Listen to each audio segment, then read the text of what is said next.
This song that we listen to feels obvious and timeless. A portrait of a corner of Jakarta that seems congested. The streets are narrow because it is squeezed by buildings. The crowds of people, as well as the life between luxury and simplicity that is beautifully interwoven, can always cause nostalgia. Jakarta is a hope for some people. In these narrow spaces, there are several prayers that are said in various ways. The sense of tolerance is so high, it seems to make us all equally good. The number of people increases, so the settlement feels more and more stuffy. But they live in peace and prosperity, beneath what has become their pride, so that Jakarta heartbeat doesn't just stop.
The place we are visiting today is one of the oldest trading centers in Jakarta.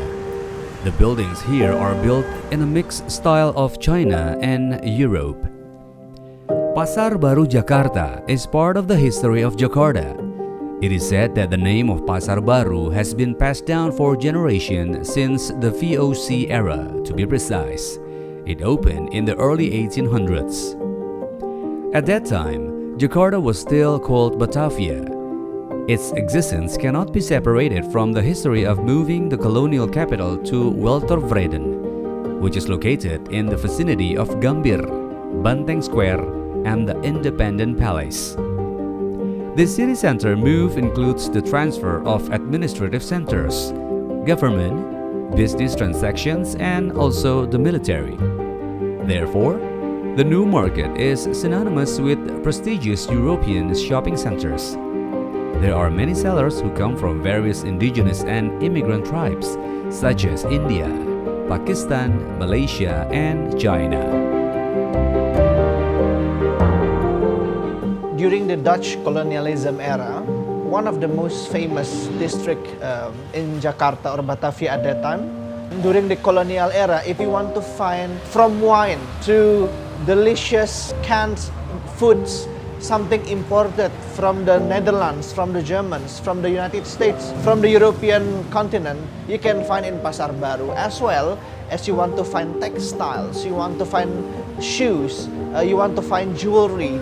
So all this lifestyle that today we can find in shopping malls, back then you can only find it in Pasar Baru in Batavia. That's why during that time Pasar Baru also considered as one of the most elite place to go and to shop for the people of Jakarta. But one of the most interesting part about the identity of Pasar Baru is that the area was very cosmopolitan. So it means that Pasar Baru consists of lots of ethnic groups that find that place as home. People from the India that open the textile, people from the China, the Chinese people that open the noodle stores and all kinds of living goods. And you can find Dutch people, the Western people. Since its beginning in the 19th century, even until after the independence, Pasar Baru is still prominent as one of the most important shopping district in Jakarta. But this day, with the modernity, especially with shopping malls, especially like in this generation, Pasar Baru position has been transformed. Because also what's interesting about Pasar Baru is that the place have so many alleyways, small lanes where you can find delicious food inside of that small alleyways and lanes, where the local people still lives even for decades. What interesting part of Pasar Baru is that it's the architecture of the district and also the city, the layouting of the landscaping of the area. Because Pasar Baru consists lots of small alleyways, small laneways where you can find delicious foods. Even you can find lots of hidden gems, like places where the people from generation to generation still live within that very area. You can also find lots of temples, the Chinese temples, the Indian temples, inside of that small alleyways and landways. And one of the most famous landways is none other than the Gang Kelinci landways. Is that so famous? And even the maestro of the Indonesian entertainment, the Titik Puspa, created a song after that name, which is the Gang Kelinci.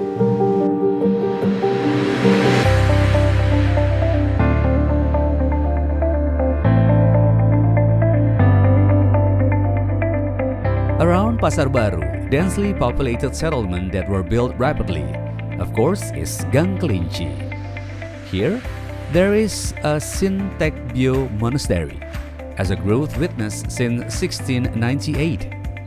Initially, this place was a place of worship for the laborers of Cornelius Chasteling, a Dutch East Indies landlord who owned a lot of land, even to Depok. The monastery is now one of the must-visit spots in Gang Kelinci, and it still retains its old 17th century form and ornaments. Around the monastery are residence houses that built close together. But don't get me wrong, because the settlements here don't seem slum and look neatly lined, which reflects the tolerance of its citizens. Usually, the residents greet us friendly and show that the corner of the city of Jakarta is very unpretentious. They come from different ethnic groups and do not set boundaries to live in harmony together. But what also geographically makes Gang Kelinci very famous and very unique, because its proximity to the entrance of Pasar Baru area. It's near the landways. It's actually in an alley that connects the big Pasar Baru landways into other places like in the Juanda streets. So it's a connecting alleyways, not only just a small alleyways, but connecting alleyways inside of Pasar Baru to any other places in the outskirts of the area. Lots of people is coming from the Chinese descent. So noodles is very prominent food that you can find in Pasar Baru. But there is one bakmi that's very iconic because it's situated in Pasar Baru and specifically in the Gang Kelinci, and it's called bakmi Gang Kelinci. So what's unique from bakmi Gang Kelinci is that bakmi Gang Kelinci started very humbly. It's not like kind of Hong Kong style or other Chinese style noodles that's very strong and very specific in ingredients. The ingredients for the bakmi Gang Kelinci, it's very general with a very subtle and smooth chicken and filling inside of it. It's also not over seasoned, so people that doesn't like strong aroma still can enjoy that bakmi, but people that likes complex flavor still also can enjoy that bakmi, and that's what makes bakmi Gang Kelinci is likable for not just people in Pasar Baru but also lots of people in Jakarta in general. But what unique from bakmi Gang Kelinci is that it still can capture both the old generation and the more younger generation. But the challenge definitely is to bring the more younger into the Gang Kelinci to not just enjoy the bakmi but also experience the story behind the Gang Kelinci era. The existence of bakmi Gang Kelinci until this day is a living proof that they still maintaining the quality of the ingredients and the flavor. And that's why until this day, when you taste bakmi Gang Kelinci today with bakmi Gang Kelinci like 30 years ago, it has the same flavor, it has the same texture. It still please the older generation. It means it still have the same quality over the years.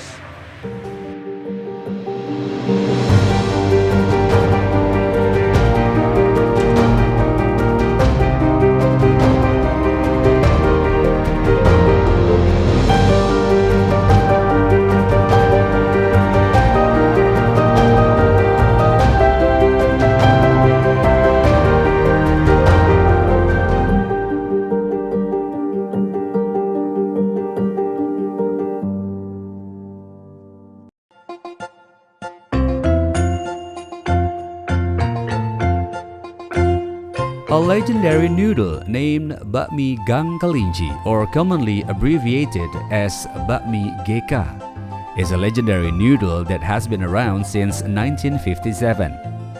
Having its address at Kelinci Raya Street number 1 to 3, this restaurant started from a simple shop. Is Mrs. Fatmawati, a descendant of Chinese, who tenaciously blending their own noodles, and this recipe is still maintained until today. Bakmi Geka are famous for their half-cooked and not mushy texture. Besides that, they are also halal and can be consumed by all circles. The toppings used are very easy to find, such as chicken, mushroom, beef, and vegetable oil, and of course, soy sauce. Saya dulu 3 nama. Nama Chinese Lai Kui Ying. Tahun 60-an saya ganti nama jadi masuk warga negara Indonesia. Jadi saya ganti nama Fatmawati Darmawan. Saya pertama, saya sama suami saya berdua. Baru ke anak saya itu kedua. Saya seumur hidup nggak pindah, tetap di belakang kongsi.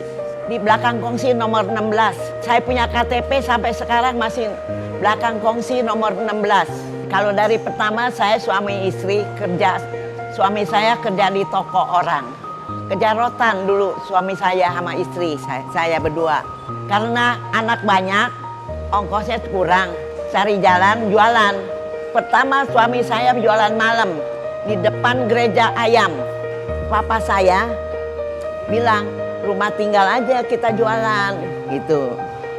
Nah, baru buka situ, pindah di dalam situ. Belakang kongsi nomor 16. Dulu pindah ke sini. Anak-anak bilang mau pakai nama apa? Ya, kita kan tinggalnya di Gang Kelinci. Kita tulis aja Bakmi Gang Kelinci gitu. Jadi ada suami saya tuh asli dari Cina. Jadi dia ada masak-masak di Hong Kong. Dia belajar masak di Hong Kong. Jadi dia tahu cara-caranya bagaimana mesti pakai bumbu apa gitu. Ya belakang-belakangan kita ya olah-olah ada gitu. Tapi yang mutu, yang penting kita nggak robah. Puluhan tahun tidak robah. Bumbu-bumbu nggak, saya pakai merek lama semuanya. Bikin bakmi juga bikin sendiri. Kenapa? Kalau kita pesen, dia mau naikin harga, kita nggak mau naik harga. Bahannya dikurangin. Jadi kita punya makanannya kan kurang enak, kurang asli. Kalau sekarang bikin sendiri, mutunya tetap begitu. Biarpun naik, biarpun apa, mutunya tetap. Biar kita makannya untungnya dikit-dikit, nggak apa-apa. Asal tamunya makannya tetap masih rasanya begitu, nggak robah rasanya. Zaman dulu Pak nggak ada promosi apa Pak, jualan aja begitu. Cuman aja kalau orang makan minta jamur banyak, iya kasih. Minta jamur apa banyak kasih, nggak hitung duit gitu. Promonya begitu. Jadi kita makan tuh bakmi murah banyak. Istilah saya tuh Bakmi Gang Kelinci, murah banyak cepat.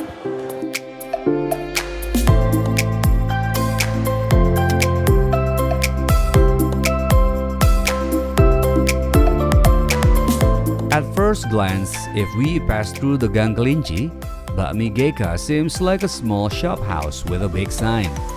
But when we enter to this place, this location is quite large and spacious.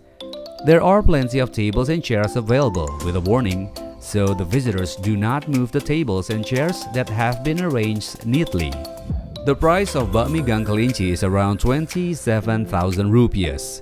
In a serving of noodles, there will be noodles, shredded chicken, mushroom, and also mustard greens. The portion is very abundant with lots of toppings, but if you feel too much, you can order mini size or half size. Other than that, there are also several choices of side dishes for noodles, such as dumplings, beef meatballs, fish meatballs, and others. Well, if you want to taste other menus, Bakmi Gang Kelinci also provide processed squid, stir-fried water spinach, clay pot tofu, various carp, kway teow, ranging from 20,000 rupiahs to 80,000 rupiahs.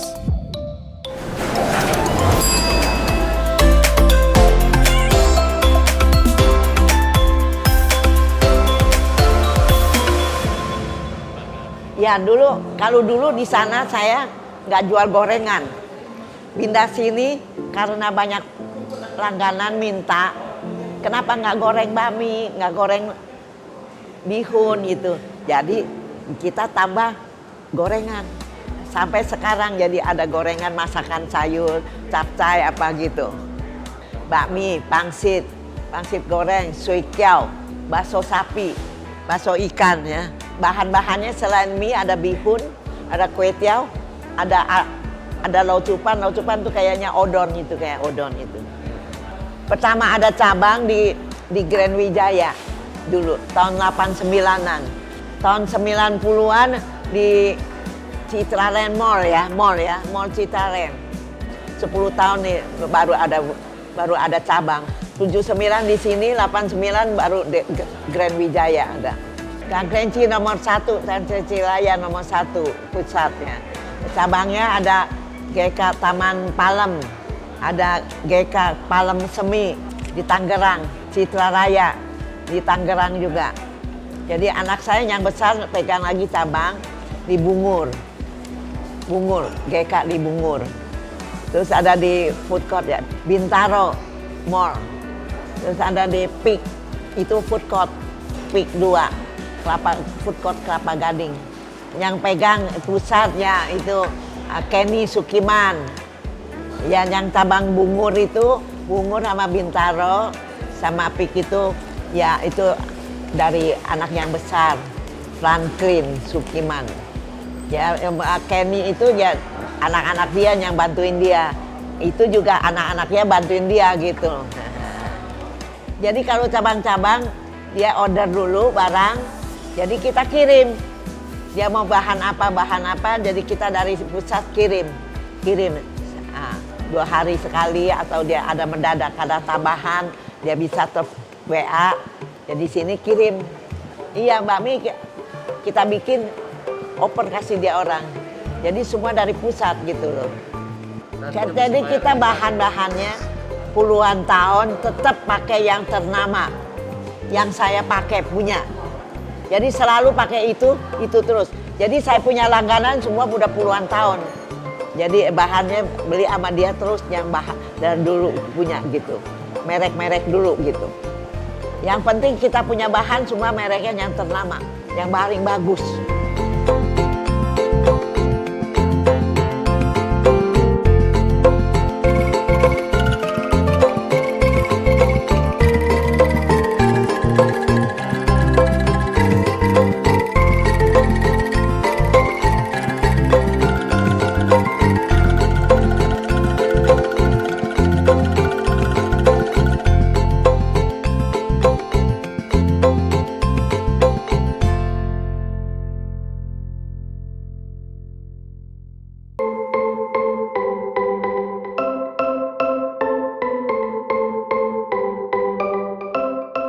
The Bakmi Gang Kelinci restaurant is always crowded with customers. The enjoyment is very famous not only from the residents of Jakarta itself, but also famous throughout the country. For this reason, AK Management was established in 2006 so that the quality of Bakmi GK management can be maintained, to open a collaboration to establish a Bakmi GK branch elsewhere. AK Management consists of the eldest members of the family, who have created the original noodle recipe of Bakmi Gang Kelinci. They will continue to provide the best service, maintain the authenticity of the original noodle taste with original recipes developed by their inventions. AK Management vision is to improve quality, taste and service to earn a guarantee of the authenticity of the noodles served with innovative management. Now, Bakmi Gang Kelinci also provides special facilities in the restaurant, such as organizing events, both private and public, and whatever the needs.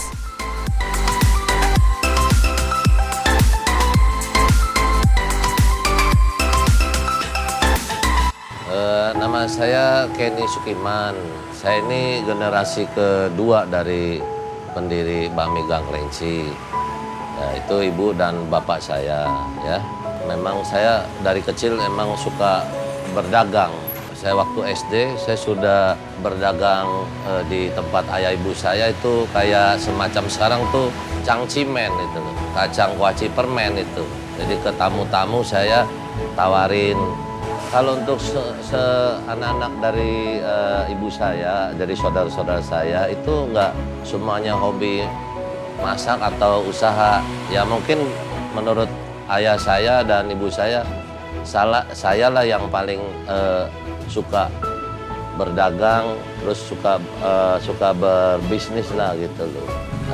AK manajemen itu ya Aken itu namanya Aken disingkat AK. Jadi saya yang mencetuskan karena dari dulu kan usaha mie ini anak-anaknya boleh semua usaha. Nah banyak tamu-tamu yang bicara soal rasa dan itu agak beda. Di cabang atau di mana itu agak beda gitu loh.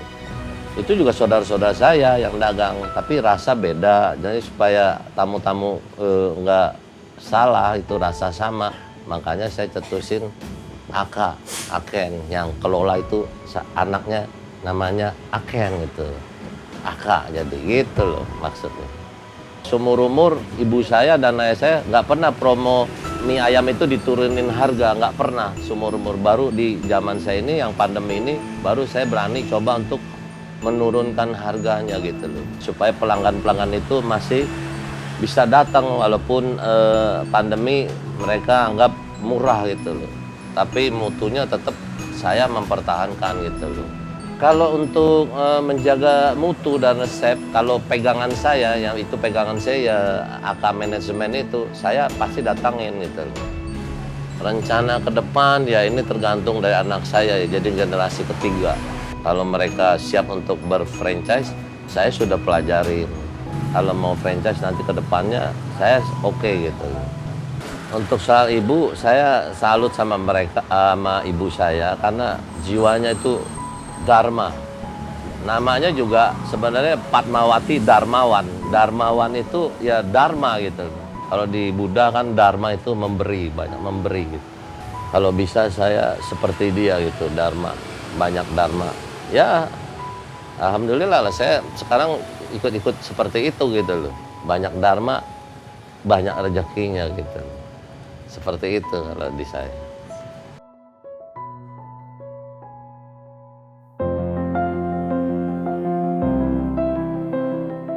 Halo, nama saya Nadia, tempat tinggal saya di Jakarta Pusat. Saya suka makan di sini karena yang pertama lokasinya dekat banget sama rumah saya. Untuk kelebihannya itu yang pertama pasti dari rasanya itu selalu konsisten dan juga sangat gurih dan juga memang memiliki menu yang sangat variatif. Untuk menu sebenarnya hampir semuanya sudah pernah saya cobain ya karena saya suka banget sama seafood.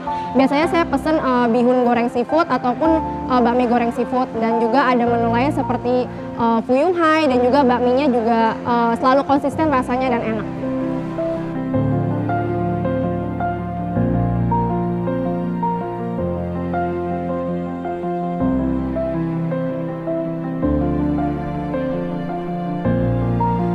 What interesting part with bakmi culture these days in Jakarta is that you can find lots and lots of bakmi places in this city, not just in Pasar Baru but in any area and district in Jakarta. And that's actually a kind of challenge for a legendary brand like Bakmi Gang Kelinci to be still maintaining its quality, to be still maintaining its standard, and to still maintaining its consistency across the years. Of course, as a business, they want to evolve, they want to transform, they want to expand the business. And one of the challenges for that is actually about the consistency. And this is the challenge that Bakmi Gang Kelinci, even until this day, has managed to maintain, has managed to conclude. And that's, I think, the good things about the brand itself. Having a good brand and legendary brand like Gang Kelinci is amazing. But one of the most challenge of this day is actually the technology. And the younger generation is more attached to technology more than before. And if I may add one suggestion to Bakmi Gang Kelinci, one thing that they can add is to maintain its online presence. It's a good thing for Bakmi Gang Kelinci to go into places like online delivery and things like that. But not only that, to promote it to younger generation through events, joining events, or open perhaps one franchise or one store in an area where lots of younger generation concentrated. Harapan anak-anak bisa sukses terus. Anak-anak muda sekarang yang bisa rencananya bagaimana. Dia mau gedein lagi, itu rencana dia orang. Iya ada. Kalau banjir sampai berapa lama sini, berapa kali banjir sampai 2 minggu, 3 minggu, air nggak turun-turun, nggak dagang. Kita sampai pakai papan, pasang ke situ tuh ke sudut sono supaya tamu dari Pasar Baru sono nggak banjir. Banjirnya cuma di sini aja Pak, gang sini aja. Jadi kasih jembatan buat tamu jalan jembatan masuk makan. Turun banyak Pak. Meja aja nggak boleh pasang banyak. Makanya dipromoin kan. Nggak untung sekarang. Cuma bisa dapat buat ongkos anak-anak aja yang hidup, pegawai saya yang lama. Banyak pegawai koki saya udah lama-lama itu. Jadi kita nggak bisa berhentiin dia. Itu koki saya udah banyak yang puluhan tahun. Jadi kita mesti hidupin dia. From this simple food stall, we learn that all big things always started from the small one. In order to move forward, they need a process of struggle that will make us better. Family business may feel like a privilege for some people, but we should also know where they started and how they keep it from being stuck in one generation. Bakmi Gang Kelinci is not just about a family business, but a classic story that always evokes nostalgia, whether for old customers as well as new customers who are tasting the taste for the first time. Because a bowl of noodles is a hope and prayer from someone who wants to be useful for others. So, later when you chew this noodle, I'm sure you will feel the authentic taste, at the same time an undying spirit.